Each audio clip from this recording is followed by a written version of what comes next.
And to speak on like the lack of depth from Pusha T, I understand why people make that argument from artists, and it's valid. Like, we've had conversations about this with multiple different artists.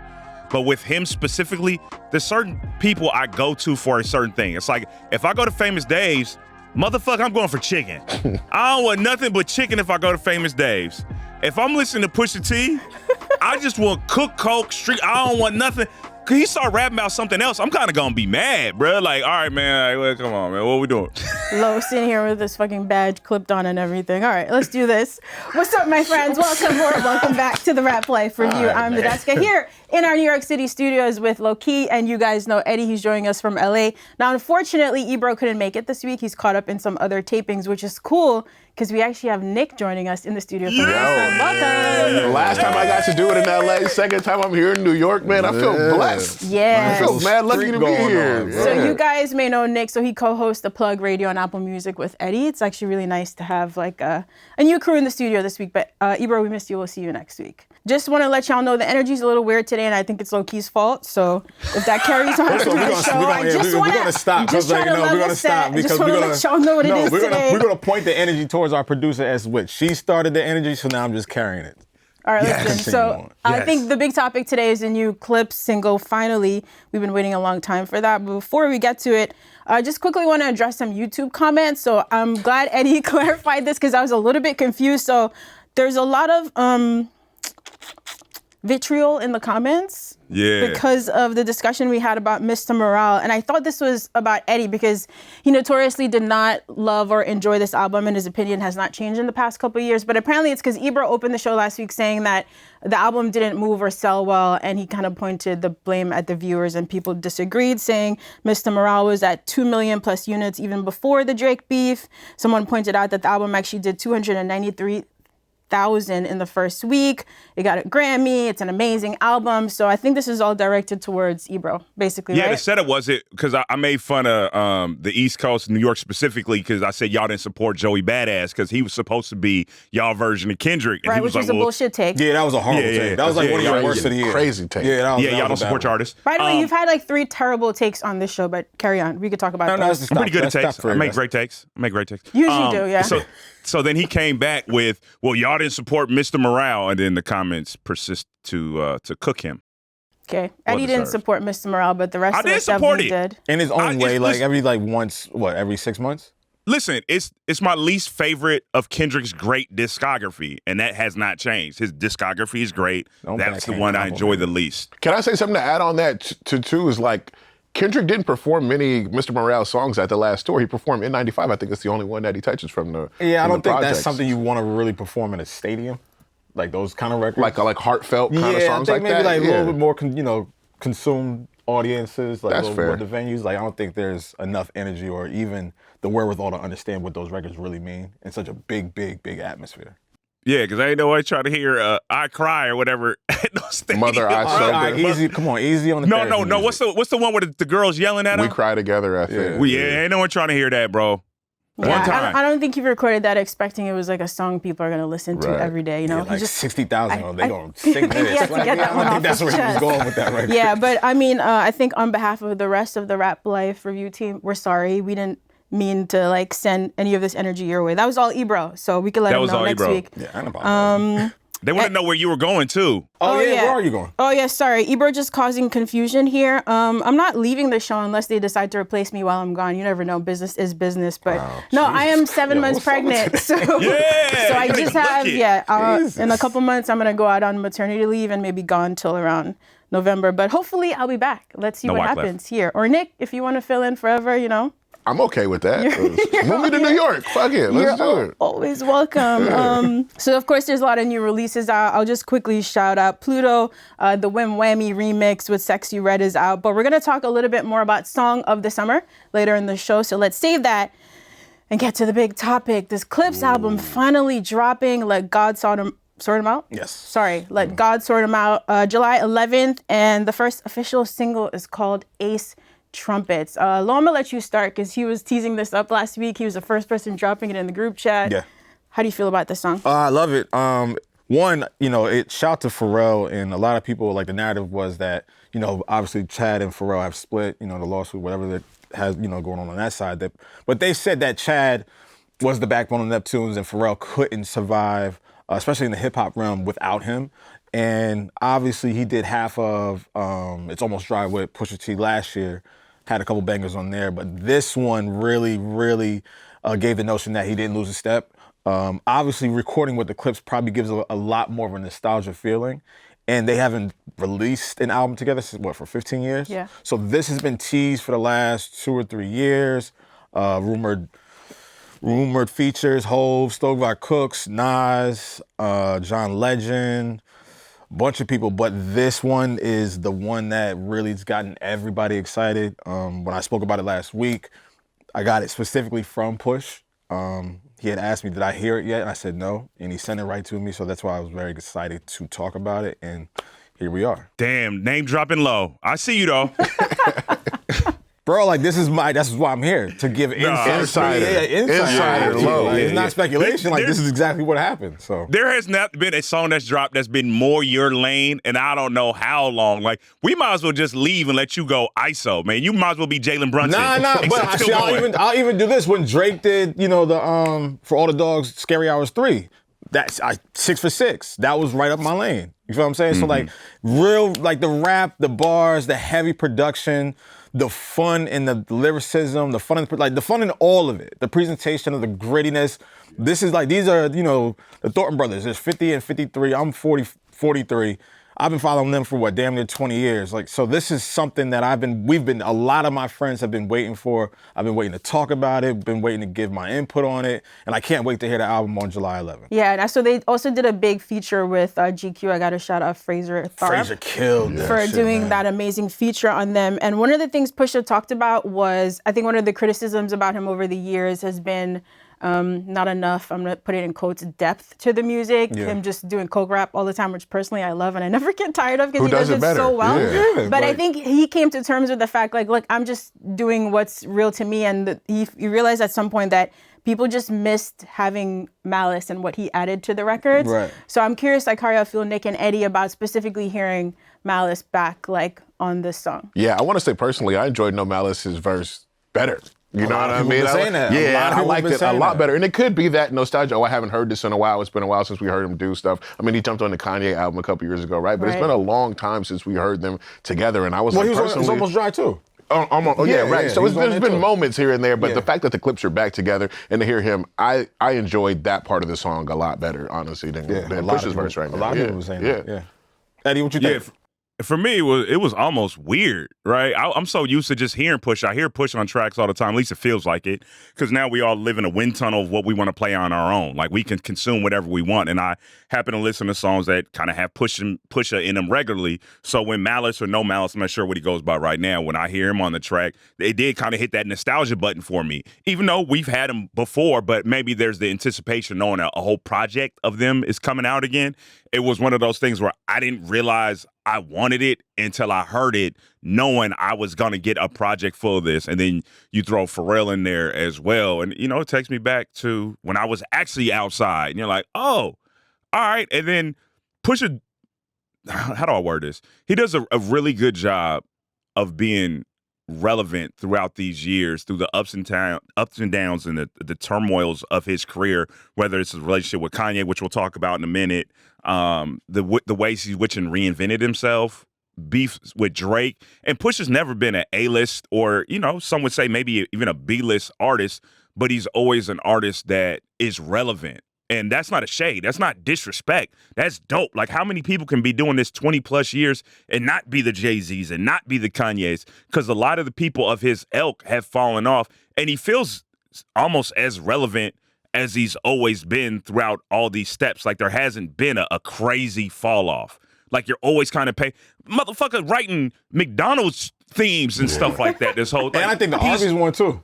The Arby's themes, having the Lego collaboration last year, the Louis Vuitton stuff with he's always been around, just steady right here, never falling off. He had moments where he reaches heights, but I think that's a great way to have a career, bruh. Yo, I think that's well said. Steady. That's the word. That's what I've always loved and respected about him.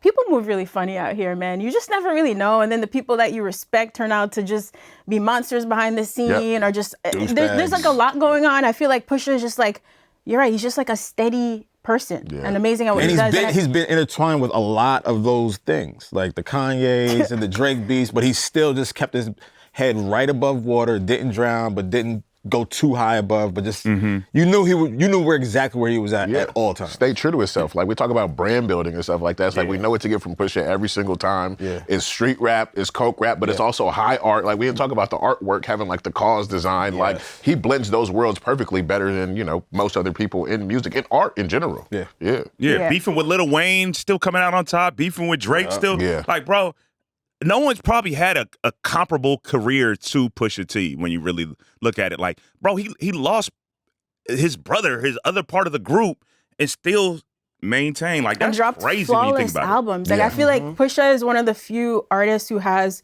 a discography to me that, like, I don't need to skip any albums. Like, he's like hit it out of the park on every one. It's like really amazing. Yeah, I'm excited to hear this, and I'm sure a lot of this is old news to Lowkey, but I don't think that I really knew or remembered that they actually like started recording and thinking about this album again because of the Jesus is King sessions, which in the GQ feature, Pusha basically said he didn't even want his brother to just get involved in like the mess that was Kanye, which is completely understandable. But we were expecting this project since last year. It was delayed. We thought it was because of the Kendrick verse, maybe because of a Jay-Z verse, but they really cleared it up in this like, it was like a Def Jam situation. So what's the single? Chains and Whips? Chains and Whips, All right, so that's the one that has Kendrick featured on it, and apparently he turned in the verse like a whole year ago. Def Jam heard it. They and UMG were not pleased that Kendrick was on it, although according to Frazier and what he heard, because I haven't heard the song, he said that Kendrick wasn't taking any shots, direct or subliminal, at Drake, but UMG just, it was an issue. So it was a whole stalemate, and eventually like the Clipse and Pusha as a solo artist had to leave Def Jam. I didn't know all of that was going on behind the scenes. No one had an understanding of what the holdup was because pretty much we kept hearing Push say like the album is done, it's in my phone, we're just waiting on that one verse, and he would always allude to that, you know, it'd be Big Homie because Kendrick, from what I've understood, Kendrick's verse was already mailed in, was already solid, but apparently Def Jam. And because, you know, Def Jam is under UMG, but which is under Republic Corps. So remember last year, UMG, Republic Records are now, Def Jam, they're all under one umbrella. Interesting. So now think about the lawsuit that's taking place with Homeboy, who's also signed to Republic Records. Right? And this happened, this whole conglomerate happened, I think, March of 2024. So if we're putting the pieces together, it does make sense as to what's going on today.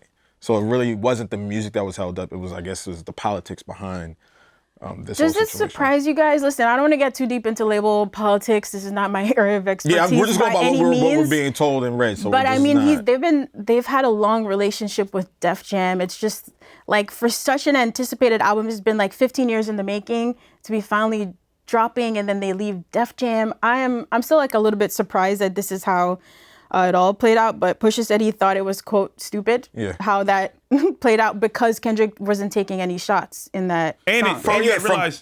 And it's a weird time to decide you don't want to drop it. Like, this was the height, if we're being real, this was the height of people hating on Drake, and this was the height of everybody going crazy over Kendrick. So if you got a Kendrick feature a year ago when Kendrick was on the verge of being as hot as he's ever been, to me, it really doesn't make sense why you wouldn't drop that. If it's post like that and before Not Like Us, why would you not have a Kendrick feature? Also consider that we already had a beef with Push and Drake. Like, to me, that makes sense. Like, cool, let's jump on this. But now is a perfect time than ever, though, right? We let Kendrick drop GNX. We let Not Like Us cook. We got the Super Bowl. That verse might have been stepped on, you know what I'm saying? It might have been lost in all the fray. Now we get a chance to listen to it in a new perspective, in a new era, knowing where we are. So, and, you know, it's always nice to see Rock Nation doing their thing and the people we love, like, it couldn't have worked out any better, maybe. And the crazy thing is, Rob had just put up a video today when I was on my way in. He said he heard the verse, and he said Rob Markman. Rob Markman. Shout out to Rob Markman. Okay. He did one of his videos. He was like, I heard the verse, and it's less of a diss, and it's more like a State of the Union. So it might be just him, Kendrick, addressing maybe the lawsuits, or addressing how people have handled the beef, or addressing where hip hop is right now. So again, from Rob and from Push and from Frazier, they're saying this is not really what UMG might have thought it was, or what Republic Records might have thought it was, or what Def Jam might have thought it was. It might have just been, this is where I think the game is at right now. And I think they just got scared because of the ambiance of what was going on from a year ago to right now. Yeah. It's all very interesting because the foundation of that lawsuit, and again, not a legal expert here, Drake is basically saying he felt like they didn't step in to defend him. And so here's Push's quote from that GQ article about that lawsuit. He said, if Drake's adamant to have a lawsuit, it's only because he knows all the things that they, meaning UMG, did to suppress everything that was happening around Adidon and the verses and the records that were happening back then. Basically saying they did step in to have his back. And now he says that after the lawsuit, he doesn't rate Drake, which I think is funny to say. Like, I can't kind of picture Pusha saying that. He said the suing thing is bigger than rap, just kind of cheapens the art of it, and we've got to have real questions about suing and litigation. So it's really interesting. So UMG has stepped in before. I guess Drake just wasn't happy with how it went this time. Sure. Okay. Sure. Enough with the politics on that one. So we're gonna get to Kanye. Just real quick on the music thoughts. I thought about Pusha not going super deep all the time or being very emotional. Have you heard the whole album? No, I've heard bits and pieces of stuff that have been previewed. I think Chains and Whips was previewed at the LV Fashion Show last year. Right. So I heard that, and then there's another record called Mike Tyson that's been floating around for a minute, and then at another fashion show they put out a record called Birds Don't Sing, which has John Legend on it. John Legend is on it. Yeah, so all these records are floating around the internet. So wherever you guys, anyone who is on my timeline or who texts me, I do not have the album. If I did have the album, I wouldn't tell you, but I do not have the album. I've heard the 3 records that you all have heard. Honest to God, on my mother. Okay.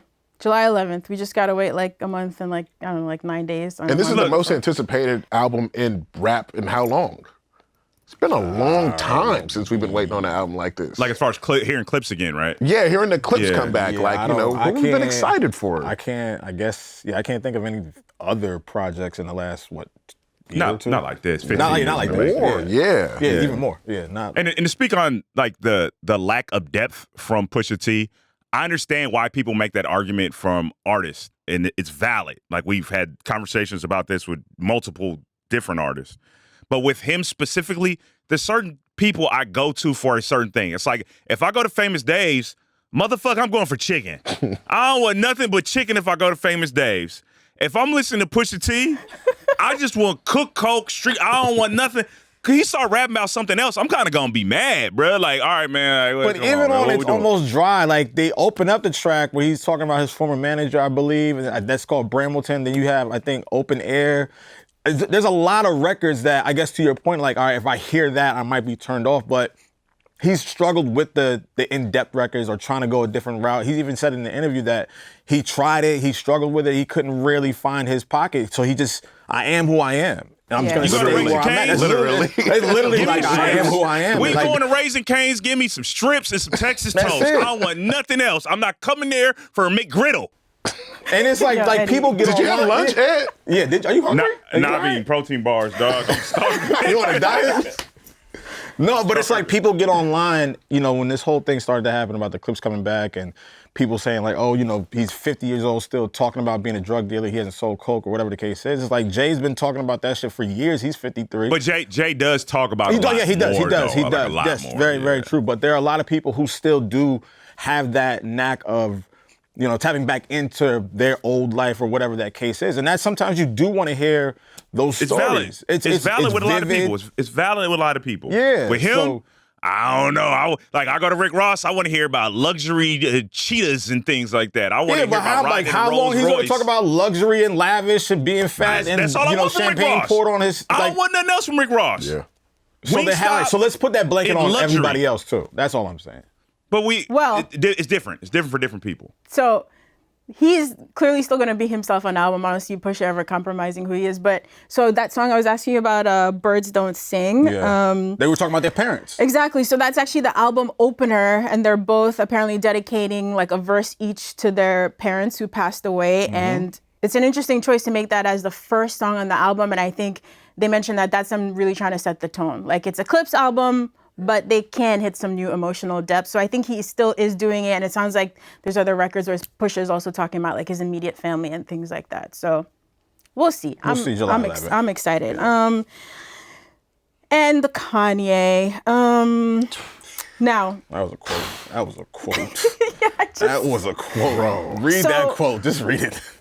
I really like this because as a person who was a Kanye fan for a long time, I have struggled with how to just maneuver with this new Kanye. So I'm at the point where like I've tuned out, and then when we talk about him here on the show, I feel like a hypocrite because we're talking about him dealing with serious issues, potentially schizophrenia, bipolar disorder. So why should we continue to like sit here and criticize him if he's dealing with these? And again, Pusha, thank you. I feel like you put it perfectly into words, and I feel like I'm at peace with this because again, he's just such a reasonable person. So when he's talking about Kanye, he says, quote, he said, he's sick. I do believe that much. You're sick, but you're also very calculated. And if I take your sickness and take how calculated you've been and disruptive you've been and try to be to me, then it cancels itself out.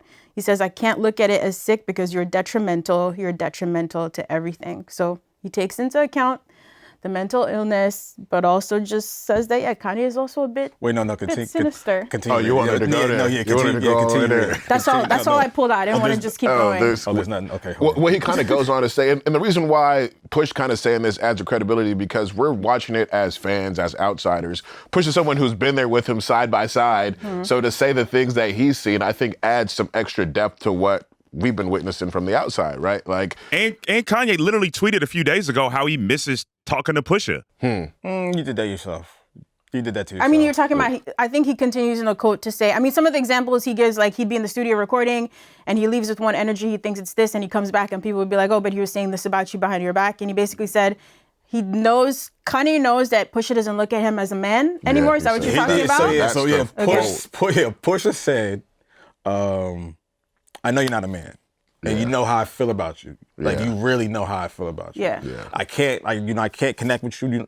I can't connect with you anymore because I feel like you're not a man, and you know that's how I feel about you. Yeah. So it's like, I'm not, I'm just being mischievous, but him saying that is understandable based on everything that they've been through that we don't even know about. Right. Like, we're just looking at the shit that's surface level that Kanye has been screaming out and saying, and then Push has been very tight-lipped and trying to be very respectful about their relationship and about how detrimental his health might be. And I think now he's hit a wall where it's just like, bro, like, you don't talk to me how you talk to other people.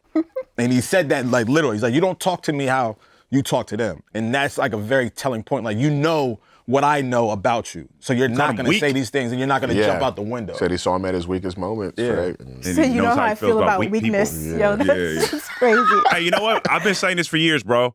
The two aren't mutually exclusive. You can have mental illness and have a lot of things going on and suffer from depression. And you can also be an awful fucking person. All of it can be true. Two things can be true. Yeah. Yep. Pusha definitely said it a little bit more eloquently, and I definitely appreciate that. I feel like it's a verse that we read. Yeah. Like, all right, so, oh man, Ace Trumpets, check that out on Apple Music. Clipse is back, guys. Clipse is back. Yeah. Nice way to put a bow on that one. Crazy, man. Shout out to Frazier for that interview. We definitely really appreciate that one. And now, coming off this, let's show some love to Drake. Now, I think that I was wondering how you were going to segue into this. Sometimes you just got to get to it, man. Listen, I think by the end of last summer, listen, Drake is an undeniable hit maker. We know that, right? But still, just with everything he was going through, I feel like it would have been unfathomable to think that he would come back and have a top contender for Song of the Summer this year. So that's coming up more. But we also want to shout out that he's now the first artist to have 10 diamond singles. And so diamond means that you've moved 10 million units or more. So the latest edition now is Hold On, We're Going Home, which is his wedding song, and Best I Ever Had, officially diamond. And previously, God's Plan, One Dance, Hotline Bling, Sicko Mode with Travis, Life is Good with Future, Love Me with Wayne, No Guidance with Chris Brown, and Work with Rihanna. No Guidance. That's so crazy that after all that beef, they come back and have a diamond single together. So just got to give this man his props, right, Lo? Nick is right there. Right, Nick? Yeah, no, absolutely. I agree. I don't know why Lo wouldn't agree with that. She knows I would, like, of course. Like, he's a numbers guy. He's a hit maker. After the whole beef, he comes back and he makes, Sexy Songs for You, and it goes #1. They sell about 300,000, 400,000 copies. Then NOKIA comes out. Then Brian Steele and Give Me a Hug. And it's like, he didn't lose his gauntlet. He didn't lose, he still has the Infinity Stones. Like, he still is who he is. Yeah. And that Diamond Club accomplishment says it. And then when you look at NOKIA, we can go to the next topic. He, after Not Like Us, after Euphoria, after the 5 Grammys, after the Super Bowl, you still come out and still give us a summer slap. Yeah. Without blinking. That says a lot about his creativity and how he still has a stronghold on not only hip-hop, R&B, but the fan base and the attention of people that don't even like him. For sure, a global audience. It's it's still there. So it's like, I can give him shit all day, but he knows how to make a record, and he knows that as well. And we all know that too. That's a fact. I mean, some of the other Diamond songs on here, some of them surprised me, not saying that they were bad songs. I just literally had no idea. And just by the way, I think, so now Drake having the most Diamond singles, the other 2 artists behind him with 9 each is Garth Brooks, not exactly in our wheelhouse, and Post Malone. Shout out to Post Malone, like that Sunflower joint from the Spider-Man soundtrack with Sway Lee. Yeah. Diamond single, Congratulations with Quavo, another big one. Some other ones, Eminem, Lose Yourself, not surprising. Right. Jack Harlow, What's Poppin'? Wow. That was surprising. Yeah, I was surprised to see J. Cole on here, Middle Child. I didn't realize that record of all songs, that one did such big numbers. I didn't realize that was that big. Check that out on Apple Music, Eddie. Super Bass from Nicki, Old Town Road. Unforgettable with Sway Lee, French Montana. Yeah, that's undeniable. Drip Too Hard. Yeah. XXL has with Sad. Sad, banger. Yeah. Fetty Wap, yep. Empire State of Mind, which is Lowkey's favorite New York song.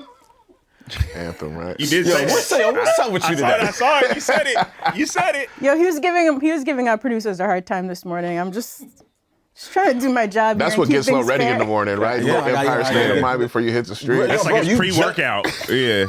I get it. Yeah, I get it. This is what we do. All right, this is great. Okay. I'm sorry, Lo. We're going to keep it light on this next topic, okay, guys? So Memorial Day just passed, so that's the official beginning of the summer. So now, time to throw out some picks for Song of the Summer. So we did talk about NOKIA. Personally, I didn't love that tape, Some Sexy Songs for You, but if he had to drop that whole tape just to give us NOKIA, I'm cool with it. That record is amazing. That was Lowe's vote.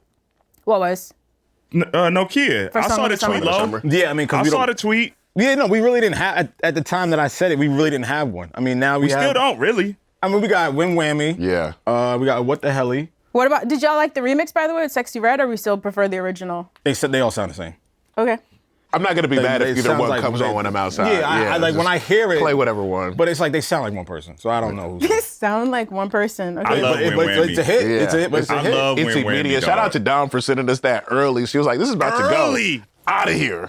Yeah, no, Immediately if it's not NOKIA, it's probably that one. She thought I was gonna hate it, and I was like, nah, this looks kind of crazy. Oh, no, I hate it, but like when I'm out, let's be very clear. I hate it, but when I'm out in certain areas and certain environments, it's a different world. Is Jameson's soft spot still growing? Like the song's been out for hella years, but like got a remix, and it still seems like it might still have its moment. I feel like I don't hear it out enough when I go out. What? Jameson's soft spot.